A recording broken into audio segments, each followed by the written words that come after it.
Hi Pisces! This is Pisces Hub. Welcome to my channel. So for today's video, gagawa tayo ng October monthly reading for Pisces sa araw na ito. Okay? So alamin natin kung ano yung mga posibleng mangyari for Pisces sa buwan ng Oktubre. Okay? So gamitin natin itong tarot card. Alamin natin kung ano yung mga posibleng mangyari sa buwan na ito. Mga gabay mensahe ng ating tarot card for Pisces sa buwan ng October. Okay?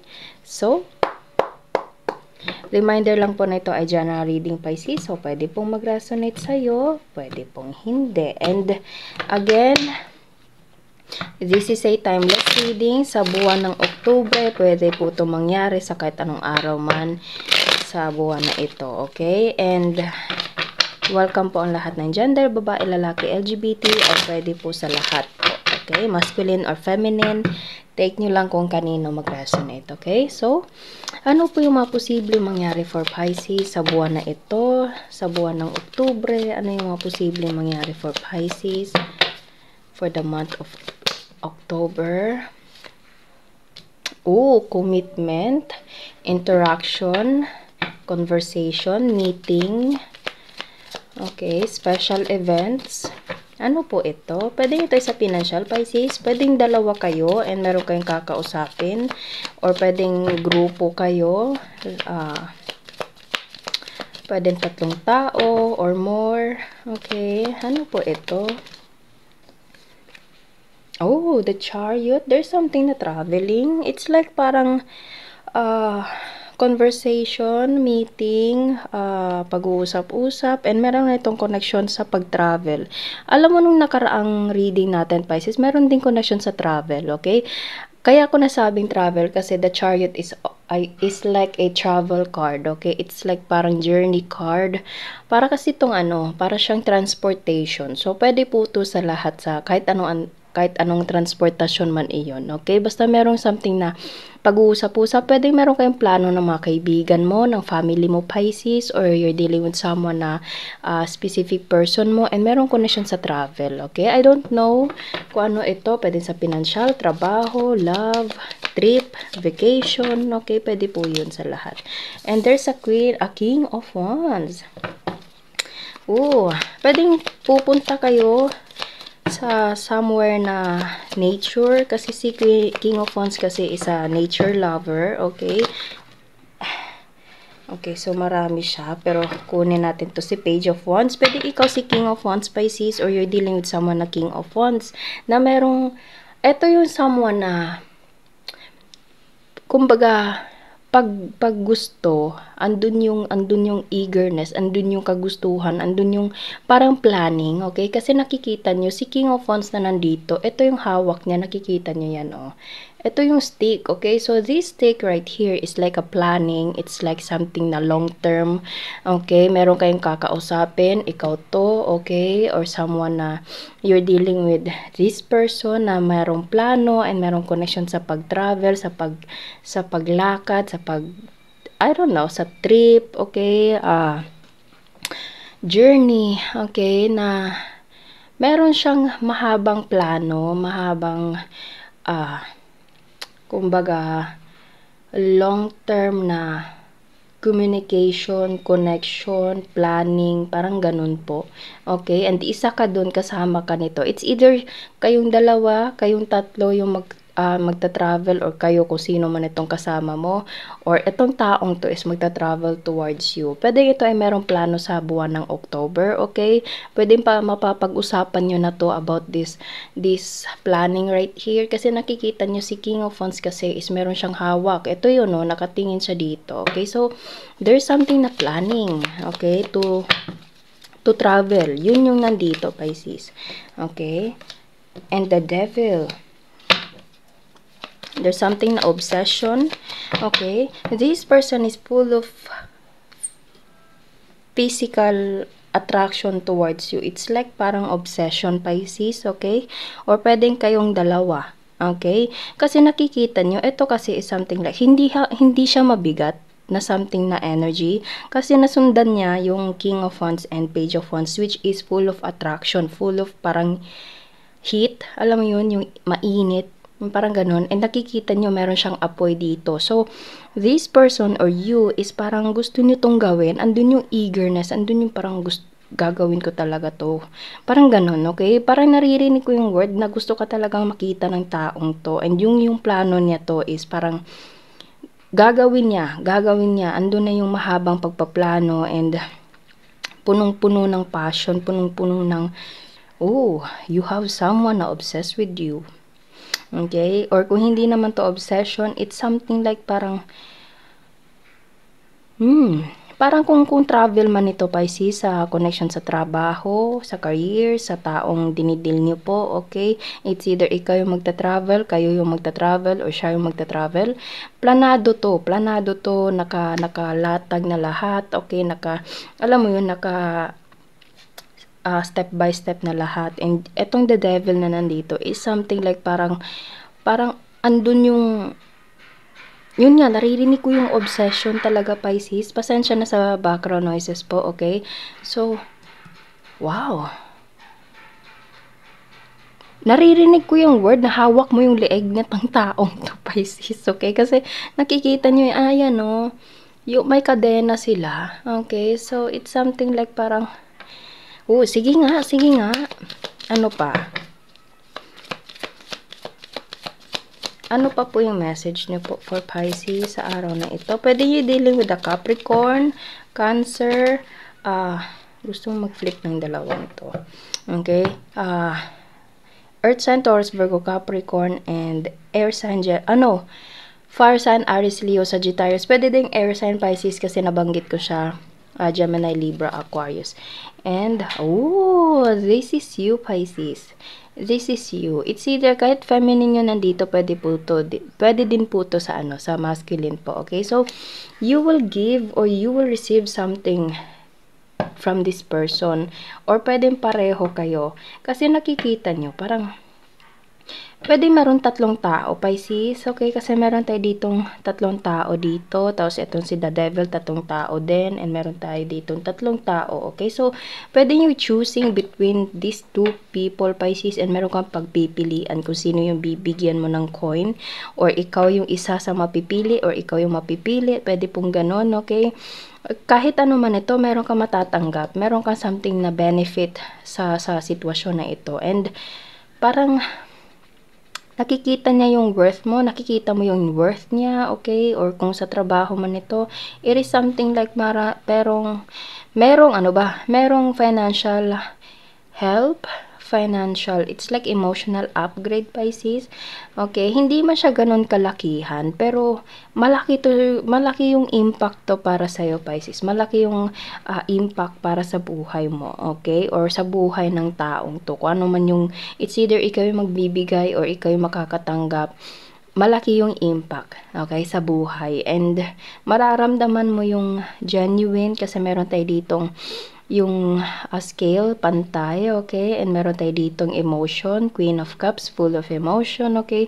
So, kung sa trabaho man ito, it's something like parang small steps siya, Pisces, pero malaki yung parang outcome nito, okay? Parang baby steps muna, pero after all, parang matagal-tagal na panahon, as the time goes by, lalaki at lalaki yun, and kumbaga, lalaki din yung parang benefit para sa'yo. Kung sa trabaho man ito, it's something like merong long-term commitment regarding with this opportunity, Pisces, okay? So, kung nakikita mo ito, medyo maliit lang, darating din yung araw na lalaki din ito, and alam mo yun, lalaki din yung benefits para sa'yo. Okay? So, kung love man ito or you're dealing with people or person, it is something like parang you are in a process. It's like development. Okay?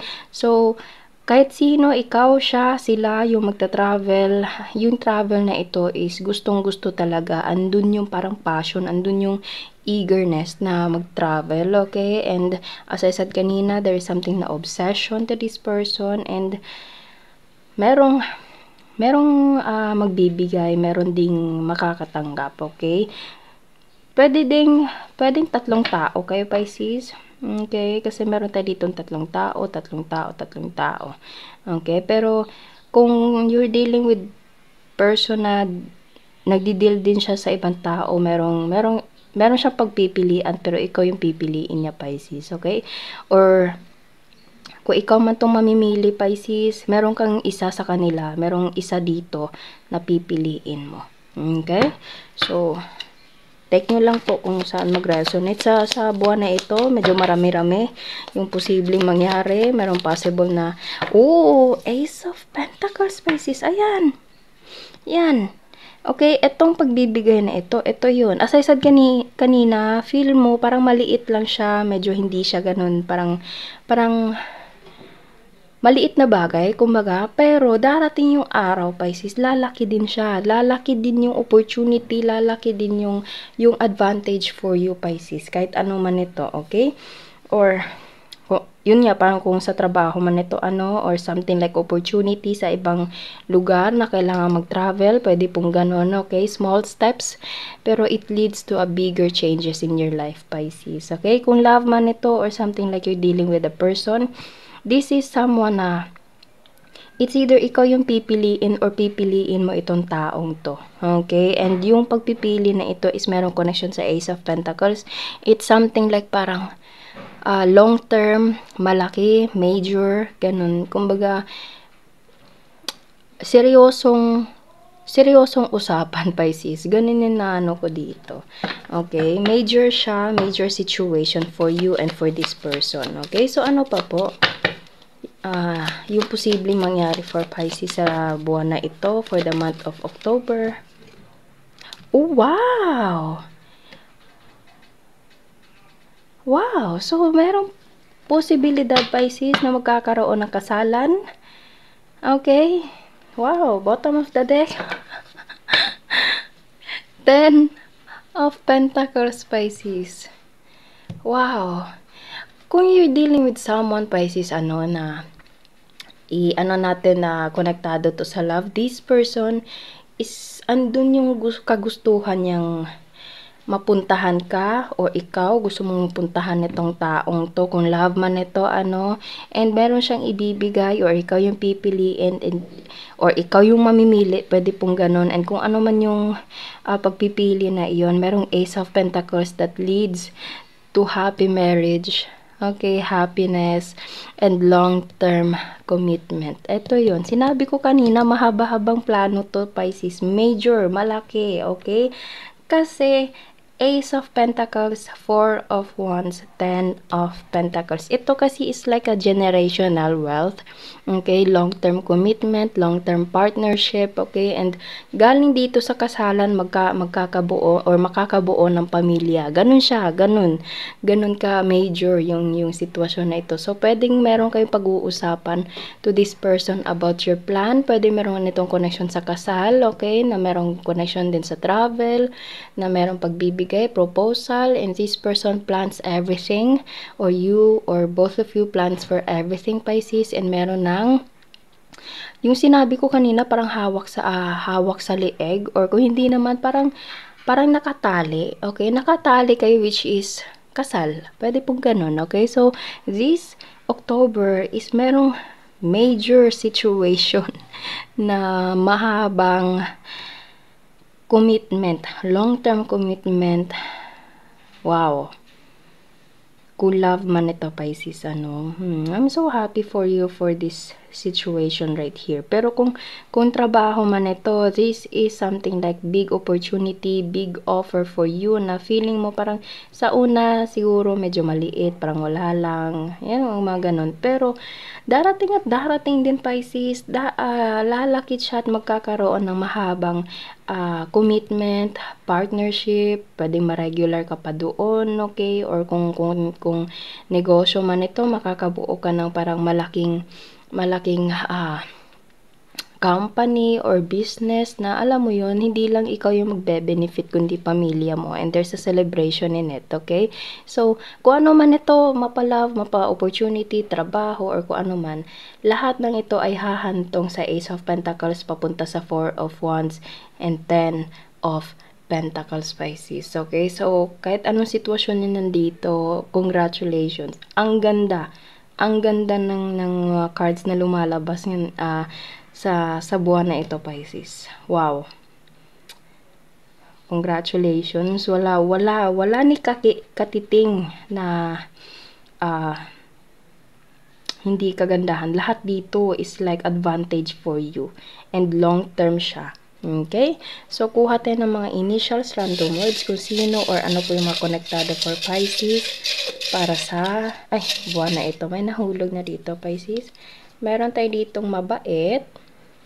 That's nice. And, magulang. Pwedeng mabait yung magulang. Okay. Merong connection sa mabait na magulang, Pisces. Matangkad. Kamag-anak. Pwedeng family. Meron tayo dito. Katrabaho. Dark hair. Letter S. Offer. And car. Okay, so pwedeng nandito, pwede pong wala, it's okay lang. Okay, so yun po ang ating reading for Pisces para sa buwan ng Oktubre. Naway nagustuhan nyo po. Huwag nyo po sanang kalimutan na mag-like at mag-subscribe po sa ating channel and click the bell button para ma-notify po kayo sa next videos na i-upload natin. Okay, so thank you Pisces and God bless!